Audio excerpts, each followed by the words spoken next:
Odissi Christopher Nolan டைரக்ஷனில் ரொம்ப நாள் கழித்து ரொம்ப வருஷம் கழித்து ஒரு படம். இந்த படம் வந்து ஒடிசின்ற ஒரு க்ரீக் நாவல்லேருந்து ஒரு பாட்டை வந்து எடுத்து பண்ணியிருக்காங்க. இதில் மேட் டேமன், ராபர்ட் பேட்டின்சன், ஆனா ஹாத்வே, டாம் ஹாலண்ட், ஜெண்டேயா, இந்த மாதிரி நிறைய பேர் வந்து நடிச்சிருக்காங்க. ஒரு ஸ்டார் கேஸ்ட் ஃபுல்லாக நிறைஞ்ச ஒரு ஃபிலிம். இந்த ஃபிலிம் வந்து ஸ்டார்டிங்லேருந்தே இதுக்கான ஹைப் வந்து ரொம்ப அதிகமாக இருந்தது.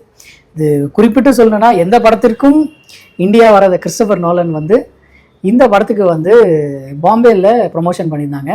நிறையா ஹாலிவுட் ஃபிலிமுக்கு பாம்பேயில் ப்ரொமோஷன் பண்ணுற அளவுக்கு இருக்கா அப்படின்ற மாதிரி தோணுச்சு. பட் இருந்தாலும் அவங்க வந்து எல்லாருமே Matt Damon, Tom Holland, Christopher Nolan எல்லாருமே வந்து ப்ரொமோஷன் பண்ணியிருந்தாங்க. படம் எப்படி இருக்குது, படத்தோட கதை என்ன? ஒடிசியஸ்ன்ற ஒரு குறுநில மன்னன் அந்த பெரிய ராஜா ஒருத்தர் வந்து சண்டைக்கு கூப்பிடும்போது இவங்க ஆட்களில் தான் கூப்பிட்டுட்டு போகிறாரு. போனதுக்கப்புறம் 20 வருஷமாக அவர் வந்து வரவே இல்லை. 20 வருஷம் வராமல் இருக்கிறதால அவங்க அரசாங்கத்தில் என்ன பிரச்சனை வருது, அவங்க பையன் வந்து பெருசாகிட்டார், ஆனால் சுற்றி இந்த த்ரோனுக்காக அடிச்சுக்குவாங்க. அவர் என்ன ஆனார், 20 வருஷம் கழிச்சும் அவன் ஏன் வராமல் இருக்கார்? ஆனால் அவர் வந்து போன போர் வந்து ஜெயிச்சிட்டாங்க, ட்ராயின்ற ஒரு த கிரேட் ட்ராயை வந்து வீழ்த்திட்டாங்க அப்படின்ற ஒரு நியூஸ் மட்டும் வரும். அதுக்கப்புறமா இவர் என்ன ஆனார் அப்படின்றது தெரியாமல் இருக்கும். அந்த விஷயந்தான் இங்கே வந்து மெயின் கான்செப்ட். அவர் வந்தாரா இல்லையா, வந்ததுக்கப்புறம் என்ன பண்ணார், எதனால் அவர் வந்து வராமல் இருந்தார் அத்தனை வருஷமாக அப்படின்ற ஒரு விஷயத்தை தான் ஹோல் ஃபிலிமாக எடுத்திருக்காங்க. ஃபிலிம் அப்படின்னு பார்த்தோம்னா ஒரு படத்திற்கு முக்கியமான விஷயம் நல்ல ஸ்டோரி. இங்கே நல்ல ஸ்டோரி இருக்குது. அதுக்கு அடுத்து இந்த படம் பேசிக்காகவே ஐமேக்ஸில் ஷூட் பண்ணியிருக்காங்க. ஐமேக்ஸோட ஸ்க்ரீன் வந்து ஸ்கொயராக நல்லா பெருசாக இருக்கும், தியேட்டர் ஃபுல்லாக ஸ்க்ரீனாக இருக்கிற மாதிரி இருக்கும். பட் நம்ம பார்த்தது வந்து ஆர்டினரி ஸ்க்ரீன் தான். ஏன்னா சென்னையில் வந்து 2 ஐமேக்ஸ் ஸ்க்ரீன் தான் இருக்குது. அதுவும் ஒரு டிக்கெட் வந்து 550 ரூபாய். அதில் நான் 5 படம் பார்த்துருவேன் 60 ரூபா டிக்கெட்டுக்கு போனால். அந்த மாதிரி இருந்தது. சரி, அதனால் நம்ம ஐமேக்ஸ் அளவுக்கு ஃபீல் பண்ண வேணாம், நார்மலாகவே ஃபீல் பண்ணிக்கலாம் அப்படின்னு சொல்லி கமலா தேட்டரில் தான் படம் பார்க்க போனேன். கஷ்டப்பட்டு ரெடியாகி அவசரமாக 10 நிமிஷத்துக்கு முன்னாடி போகலான்னு நினச்சி ஒரு 5 நிமிஷம் லேட்டாக போய் உள்ளே போய் உக்காந்தோம்னா 40 நிமிஷம் படம் போடல. கடுப்பாகி வெளியே வந்து கேட்டால் ஏதோ டெக்னிக்கல் இஷ்யூங்க, கொஞ்ச நேரத்தில் போட்டுருவாங்க, போய் உட்காருங்க அப்படின்னதுக்கப்புறம் ஒரு 5 நிமிஷத்தில் போட்டாங்க. 3/4 மணி நேரம் லேட்டாக தான் படம் போட்டாங்க. படம் ஆரம்பத்துலேருந்தே ஸ்டோரிக்குள்ளே வந்து நம்மளை கொண்டு போயிடுறாங்க. என்ன பிரச்சனை, எதனால் வந்து இந்த அரசாங்கத்திற்கு இந்த பிரச்சனை, அந்த மன்னர் இல்லாததால் கூட சுற்றி இருக்கிறவங்க எல்லாருமே ராணியை கல்யாணம் பண்ணிக்கணும்னு நினைக்கிறாங்க. கல்யாணம் பண்ணிட்டு அந்த த்ரோனை வந்து அடைஞ்சிடணும் அப்படின்னு நினைக்கிறாங்க. இதில் வந்து சிறு வயது ஒரு 20-22 வயசு இருக்கிற ஒரு பிரின்ஸ், அவர் தான் டாம் ஹாலண்ட். அவர் என்ன பண்ணுறாரு, இதை வந்து கைப்பற்றணும்னு நினைக்கிற ஒரு மெயின் ஆளாக ராபர்ட் பேட்டின்சன் இருக்கார். ஆன் ஹாத்வே தான் குயின். இவங்க வந்து இவங்களோட கான்வர்சேஷன், இவங்களோட ஸ்டோரி அப்படியே ஆரம்பத்தில் போகும். போக போக இவர் என்ன ஆச்சு, ஒடிசியஸ்க்கு என்ன ஆச்சு அப்படின்னு சொல்லி தொடர்ந்து காமிச்சிக்கிட்டே வருவாங்க. இந்த ஸ்க்ரீன் பிளே வந்து எப்படி டிசைன் பண்ணாங்கன்னே தெரியல. ஏன்னா இந்த ஸ்க்ரீன் பிளே வந்து நீங்கள் ஒரு படம், இப்போ தமிழ் படம்னே எடுத்துக்கிட்டிங்கன்னா 50 வருடங்களுக்கு முன்னாடி, அதுக்கப்புறமா ப்ரெசண்ட் வந்துட்டோம்னா நிகழ்காலம் அப்படின்றத காமிக்கிறதுக்காகவே ஒரு டேக் போடுவாங்க, ப்ரெசன்ட் டே அப்படின்னு சொல்லி போடுவாங்க. ஆனால் அந்த படத்தில் நிறைய டைம்லைன்ஸ் காமிக்கிறாங்க, ஏகப்பட்ட டைம்லைன் காமிக்கிறாங்க. இதை 1 வருஷத்துக்கு முன்னாடி, 10 வருஷத்துக்கு முன்னாடி, 7 வருஷத்துக்கு முன்னாடி, 5 வருஷத்துக்கு முன்னாடி அப்படின்னு சொல்லி பயங்கரமான டைம்லைன் காமிக்கிறாங்க. ஆனால் எல்லாமே நமக்கு வந்து ஒன்று ஒன்றா புரியுது. அதுதான் எனக்கு பெரிய ஆச்சரியமாக இருந்தது. எங்கேயாவது மிஸ் பண்ணிவிடுவோமா அப்படின்னு பார்த்தா இல்லை, எல்லாமே புரிகிற மாதிரி நீட்டாக இருந்தது அந்த ஸ்க்ரீன் பிளே. அடுத்து மேட் டேமன் வந்து இந்த படத்துக்கு ஒரு பெரும் ஸ்ட்ரென்த்தை வந்து சேர்த்துருக்காரு. மேட் டேமன் வந்து அவர் எந்த படம் நடித்தாலும் அது வந்து வேறு லெவலில் இருக்கும் அப்படின்ற ஒரு இதை வந்து கொண்டு வந்துக்கிட்டே இருக்கார். அந்த மாதிரி இவர் வந்து அங்கே போருக்கு போயிட்டு 10 வருஷம் ஒரே பீச்லேயே இருக்காங்க. ஏன்னா அந்த ட்ராய் உள்ளே வந்து யாராலையுமே அந்த பேலஸ்குள்ளே போக முடியல அப்படின்னு சொல்லி 10 வருஷமாக அங்கேயே இருந்து கஷ்டப்பட்டு கடைசியில் ஒரு ட்ரிக் பண்ணி தான் உள்ளே போகிறாங்க. அதுக்கப்புறம் அந்த ட்ராயை வந்து வீழ்த்தினதுக்கப்புறம் இவர் வந்து கிளம்புறாரு வீட்டுக்கு. இவங்க வந்து வீட்டுக்கு கிளம்பி போகும்போது அவங்கெல்லாம் ஒரு சைடு போவாங்க, இவங்க கூட்டிகிட்டு வந்த மகாராஜா எல்லாம் ஒரு சைடு போவாங்க. இவங்க வந்து சீக்கிரமாக போகணும் அப்படின்றதால வந்து வேறு ரூட்டில் போவாங்க. வேறு ரூட்டில் போகும்போது ஒரு இடமா நிறுத்துவாங்க. ஃபஸ்ட்டு இடத்துல வந்து ஒரு மான்ஸ்டர் இருக்கும், அது வந்து பொசைடனோட பையன் அப்படின்ற மாதிரி பேசிக்கிட்டு இருப்பாங்க. 2வது இடத்துக்கு போனால் அங்கே வந்து ஒரு குழந்தையே 7 அடி ஹைட்டுக்கு இருக்கும். அப்போ அந்த குழந்தை கத்திட்டு ஓடினதுக்கப்புறம் திரும்ப அங்கேருந்து அட்டாக் பண்ணுறதுக்கு நிறைய பேர் வருவாங்க. எல்லாமே ஜெயன்ஸாக இருப்பாங்க, ஒரு 15 அடி 20 அடி அந்த மாதிரி இருப்பாங்க. அந்த மாதிரி இருக்கிறவங்க வந்து எல்லோரும் அட்டாக் பண்ணி இவங்க இருக்கிறவங்க எல்லாத்தையும் சாகடிப்பாங்க. திரும்ப அங்கேருந்து தப்பிச்சு வர்றவங்க இன்னொரு இடத்துல போய் லேண்ட் ஆவாங்க. அங்கே போனால் அங்கே வந்து ஒரு விச்சோட வீட்டுக்கு போவாங்க. பசிக்குதுன்னு சொல்லி எல்லாத்தையும் சாப்பிட்டா அந்த விச் வந்து இவங்களை எல்லாத்தையுமே பண்ணியாக மாற்றிடும். பண்ணியாக மாற்றினதுக்கப்புறம் மேட் டேமன் எப்படி எல்லாரையும் வந்து கூப்பிட்டு போகிறாரு அப்படின்றது தான் இதாக இருக்கும். இந்த கதைக்கு நடுவில் வந்து நிறைய விஷயங்களை கனெக்ட் பண்ணிகிட்டே இருப்பாங்க. டாம் ஹாலண்ட் வந்து அந்த த்ரோனை எப்படி பாதுகாக்கணும்னு நினைக்கிற விஷயம், அப்புறம் ஆனா ஹாத்வே வந்து எப்படி டாம் ஹாலண்டுக்கு அட்வைஸ் பண்ணுறது, இந்த மாதிரி நிறைய விஷயங்களை வந்து கனெக்ட் பண்ணிகிட்டே இருப்பாங்க. மேட் டேமன் வந்து ஒரு ஐலாண்டில் போய் மாட்டிக்குவார், அவருக்கு எல்லாமே மறந்துடும், எதுவுமே ஞாபகம் இருக்காது. அந்த மாதிரி இருக்கும்போது அங்கே நடக்கிற சம்பவங்கள் எல்லாமே சொல்லிக்கிட்டே இருப்பாங்க. கடைசியில் ஒடிசியஸ்க்கு எல்லாமே ஞாபகம் வந்து அவர் ஊருக்கு ரிட்டர்ன் ஆகிறாரு அப்படின்றது தான் கிளைமேக்ஸாக வச்சுருப்பாங்க. ரிட்டர்ன் ஆனதுக்கப்புறம் அங்கே இருக்கிறவங்கள என்ன பண்ணுறாரு, கடைசியில் என்ன நடக்குது அப்படின்றது தான் படத்தோட கதை.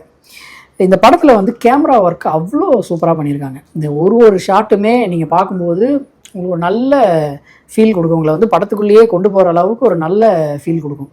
எல்லா விஷயத்துலையுமே பயங்கரமாக ஒர்க் பண்ணியிருக்காங்க. எஸ்எஃப்எக்ஸ் வந்து 2-3 இடத்துல பயப்படுற அளவுக்குலாம் உங்களுக்கு வந்து எதிர்பார்க்காத எஸ்எஃப்எக்ஸ்லாம் வரும். அதுவும் அந்த போட் ரோவிங் சீன் ஒன்று இருக்கும், அதுலலாம் எஸ்எஃப்எக்ஸும் கேமராவும் சேர்ந்து அதை பார்க்கும்போது நமக்கு வந்து ஆச்சரியமாக இருக்கும், என்ன இப்படி பண்ணியிருக்காங்க அப்படின்ற மாதிரி இருக்கும். அடுத்து வந்து எஸ்எஃப்எக்ஸ் வந்து எனக்கு நான் நோட் பண்ண சீன் என்னென்னா, ஒரு வேர்ல்பூல் இருக்கும், அதில் தப்பிக்கிறதுக்காக ஷிப்பை அந்த சைடு போகாமல் ரைட் சைடாக எடுத்துகிட்டு போவாங்க. அதிலிருந்து தப்பிச்சிட்டாங்க அப்படின்னு நினச்சி போய்கிட்டு இருக்கும்போது மேலேருந்து ஏதோ ஒன்று அப்படியே ஒரு ஆளை தூக்கிட்டு போகும். அந்த சவுண்ட் எஃபெக்ட்ஸ் வந்து நமக்கு பயமுறுத்துற மாதிரி நல்லா பண்ணியிருந்திருக்காங்க. அந்த விஷயம் வந்து ரொம்பவே நல்லா இருந்தது. படத்தில் வந்து விஎஃப்எக்ஸ் எங்கேயுமே பெருசாக யூஸ் பண்ணல, ஏன்னா கிறிஸ்டோபர் நோலனோட ஸ்டைலே அதுதான், எங்கேயுமே விஎஃப்எக்ஸ் யூஸ் பண்ணாமல் லைவாக ஷூட் பண்ணணும் அப்படின்ற ஒரு விஷயம் தான் கிறிஸ்டோபர் நோலனோட ஸ்டைல்.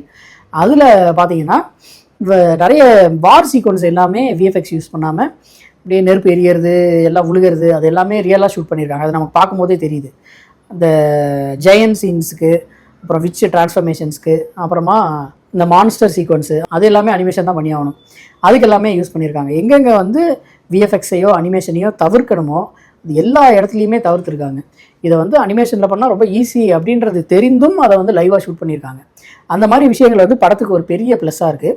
படத்தில் மியூசிக் வந்து எல்லா இடத்துலையுமே நமக்கு வந்து அந்த இடத்துக்கான ஒரு ஃபீலை வந்து அப்படியே கொண்டு போகுது. ஸ்லோ மியூசிக்காக இருக்கட்டும், இல்லை ஒரு மெலோடியஸ் டோனாக இருக்கட்டும், இல்லை பயமுறுத்துகிற மியூசிக்காக இருக்கட்டும், கப்பல் வந்து கவரப்போகுது அப்படின்றதுக்கு முன்னாடி இருக்கிற மியூசிக்காக இருக்கட்டும், அந்த விஷயம் எல்லாமே கரெக்டாக ஒரு நீட்டாக பண்ணியிருக்காங்க.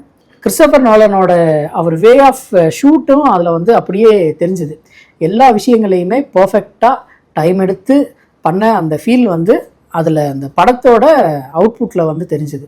எனக்கு என்ன ஒரு இதுனா, டாம் ஹாலண்டை எதுக்கு வந்து பிரின்ஸாக போட்டாங்க அப்படின்ற ஒரு ஃபீல் தான் எனக்கு. அந்த காஸ்டிங் இருக்கும்போதே நமக்கு வந்து எதுக்கு டாம் ஹாலண்டு அப்படின்ற ஒரு ஃபீல் தான் இருந்தது.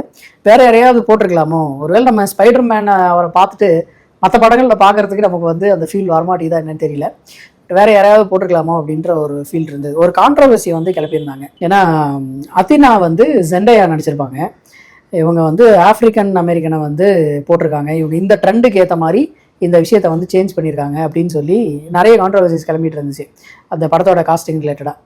ஆனால் எனக்கு ஏதோ அந்தளவுக்கு அது எஃபெக்டிவாக தான் இருந்த மாதிரி தெரியல. அவங்க கான்ட்ரவர்சி பேசுகிற அளவுக்கு அது வந்து ரொம்ப மோசமாலாம் இல்லை, நீட்டாக தான் இருந்தது. ஜெண்டையா அந்த கேரக்டரில் பண்ணது நார்மலாக தான் இருந்தது எனக்கு தெரிஞ்சு. ஒருவேளை அவங்க டியூனில் பண்ணதால் இதில் அவங்கள பார்க்குறதுக்கு நமக்கு வந்து அதே ஃபீல்டில் இருக்கோ என்னவோ தெரியல, பட் நார்மலான ஒரு இதுதான் இருந்தது. படம் வந்து ஃபஸ்ட் ஹாஃப் எடுத்துக்கிட்டோம்னா, ஃபஸ்ட் ஹாஃபில் கொஞ்சம் ஸ்டோரி அவங்க ஸ்டார்ட் பண்ணுறதுக்கு போகிறதால லைட்டாக லேக் வந்து இருக்குது. அவங்க ஸ்டோரிக்கு உள்ளே போகிறதால நிறைய எக்ஸ்பிளைன் பண்ணுறாங்க, என்ன நடந்துச்சு, எப்படி போச்சு, என்ன ஆச்சு அப்படின்றத வந்து சொல்கிறதால கொஞ்சம் ஃபஸ்ட் ஹாஃப் வந்து கொஞ்சம் ட்ராகிங்காக போகிற மாதிரி இருக்கும். பட் செகண்ட் ஹாஃப் வந்து நல்ல ஸ்பீடாக போவோம். அவங்க வந்து எப்படி ஒரு இடத்துக்கும் போனாங்க, எப்படி அந்த பெரிய புயல்ல இருந்து தப்பிச்சாங்க, எல்லாருமே ஏன் தப்பிக்க முடியல, ஏன் ஒடிசியஸ் மட்டும் தப்பிச்சாரு அப்படின்ற விஷயத்தை காமிக்கிற அந்த சீக்வன்ஸ் எல்லாமே நல்ல ஸ்பீடாக போகும். கிளைமேக்ஸில் நம்ம எல்லாருமே எதிர்பார்த்த மாதிரி அவரோட ஊருக்கு அவர் ரிட்டர்ன் ஆகி குயின்கிட்ட பேசி குயினை வந்து கடைசியில் கல்யாணம் பண்ணுறதுக்கு ஒரு டெஸ்ட்டு வைப்பாங்க. அந்த டெஸ்ட்டில் இவர் வந்து இவரால் மட்டுமே பாஸ் ஆகக்கூடிய ஒரு டெஸ்ட்டு, அதில் பாஸ் ஆகி இவர் வந்து எப்படி எல்லாரையுமே அடித்து விரட்டுறாரு அப்படின்றதான் கிளைமேக்ஸாக இருக்கும். 2.25 மணி நேரம் படம் பார்த்துட்டு அந்த 1/4 மணி நேரத்துக்காக வெயிட் பண்ணிட்டு இருந்த மாதிரி ஒரு பயங்கரமான ஒரு ஃபீல், அது வந்து ரொம்பவே நல்லா இருந்தது. ஓவராலாக படம் பார்த்தோம்னா எப்படி இருக்குது அப்படின்னா, மேட் டேமனோட ஆக்டிங் வந்து ரொம்பவே நல்லாயிருக்கும். அவர் வந்து மார்ஷியன்லேயே தனியாக ஒரு படத்தை எப்படி ஒரு ஆளால் எடுத்துகிட்டு போக முடியும் அப்படின்னு யோசிக்கும்போது அவ்வளோ சூப்பராக எடுத்துகிட்டு போயிருந்திருப்பார். அதே மாதிரியே இந்த படமும் தனியாக அவர் வந்து ஒரு ஸ்க்ரீன் ப்ரெசன்ஸ் 80% அவருக்கு தான் இருக்குது. அப்படி இருக்கும்போது வேறு லெவலில் பண்ணியிருக்காரு மேட் டேமன். ஆனா ஹாத்வே, டாம் ஹாலண்ட் அவங்களுக்கெல்லாம் சின்ன சின்ன ஸ்க்ரீன் ஸ்பேஸ் தான். அதனால் நம்ம வந்து அவங்க பெருசாக வராங்க அப்படின்னு சொல்ல முடியாது. மேட் டேமன் தான் ஃபுல்லாகவே. எனக்கு வந்து பிடிச்ச சீன் என்னென்னா, கடைசியில் வந்து கிளைமேக்ஸில் ஒடிசியஸ் வந்து குயின்ட்ட ஒரு ஒடிசியஸ்னு சொல்ல மாட்டார், ஒரு பெக்கர் மாதிரி போயிட்டு ஒரு கதை சொல்லுவார்.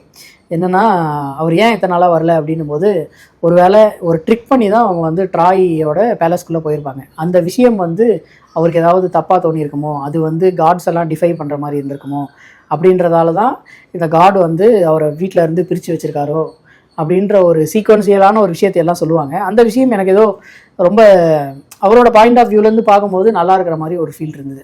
ஓவராலாக படம் எப்படி இருக்குது, யாருக்கான படம் இது, எல்லாருமே இந்த படம் பார்க்கலாமா அப்படின்னா, கிறிஸ்டோபர் நோலனோட ஃபேன்ஸுக்கு இந்த படம் வந்து ஒரு பயங்கர ட்ரீட்டாக இருக்கும். அது வந்து நீங்கள் நான் வார்த்தையால் எக்ஸ்பிளைன் பண்ண முடியாது. நீங்கள் தியேட்டரில் போய் உட்காந்து பார்த்தீங்கன்னா தான் உங்களுக்கு அந்த ஃபீலை வந்து நீங்கள் உணர்ந்தீங்கன்னா தான் உங்களுக்கு வந்து தெரியும். பட் ஆர்டினரியாக இருக்கிற எல்லாருமே இந்த படத்தை போய் பார்க்கலாமா அப்படின்னா கொஞ்சம் டவுட்டு தான். ஏன்னா இது வந்து ஒடிசின்ற நாவலில் இருந்து எடுத்து பண்ணியிருக்காங்க. நிறைய விஷயங்கள் வந்து ஒரு மித்தாலஜிக்கலாக தான் எல்லாமே சொல்லியிருக்காங்க. பட் இது வந்து கொஞ்சம் நார்மல் ஆடியன்ஸுக்கு இது வந்து ட்ராகிங்காக இருக்கிற மாதிரி ஃபீல் ஆகும். ஆனால் இந்த படத்திற்கு இது தேவை அப்படின்னும் போது நம்ம அதை எதுவுமே குறை சொல்ல முடியாது.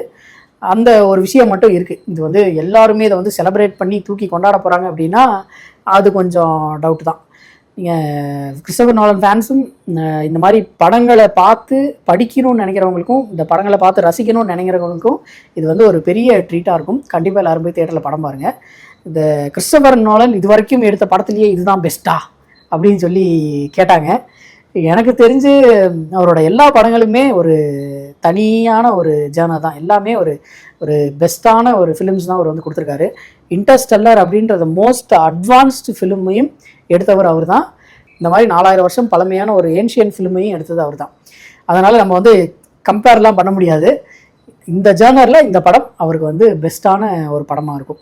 அது வந்து எந்த ஒரு மாற்று கருத்தும் இல்லை. இதில் வந்து இந்த படத்திற்கு ஆஸ்கர் கிடைக்குமா அப்படின்னா கண்டிப்பாக வாய்ப்பு இருக்குது. எனக்கு தெரிஞ்சு 4 கேட்டகரிக்கு நிறைய வாய்ப்புகள் இருக்குது. மேட் டேமன் கிடைக்கிறதுக்கு நிறைய வாய்ப்பு இருக்குது. அப்புறம் கிறிஸ்டோபர் நோலன் கிடைக்கிறதுக்கு நிறைய வாய்ப்பு இருக்குது. மியூசிக்கு நிறைய வாய்ப்பு இருக்குது. எஸ்எஃப்எக்ஸ்க்கு வாய்ப்பு இருக்குது. கேமராவுக்கு வாய்ப்பு இருக்குது. இந்த 5 கேட்டகரிலையுமே அவங்களுக்கு வந்து கிடைக்கிறதுக்கு நிறைய வாய்ப்பு இருக்குது. இது வந்து பார்க்குற எல்லாருக்குமே உங்களுக்கு அந்த ஃபீல் இருக்கும். நீங்கள் அந்த படம் பார்த்தீங்கன்னா கண்டிப்பாக அந்த ஃபீல் இருக்கும். இது ஓடிடிக்கான படம் கிடையாது, தியேட்டரில் பார்க்குறதுக்கான ஒரு படம். அதனால் தியேட்டரில் இருக்கும்போது எல்லோரும் மிஸ் பண்ணாமல் போய் பாருங்கள். நீங்கள் வந்து நிறைய காசு வச்சுருந்தீங்கன்னா ஐமேக்ஸில் போய் பாருங்கள். ஒரு டிக்கெட் 550 to 600 நினைக்கிறேன்.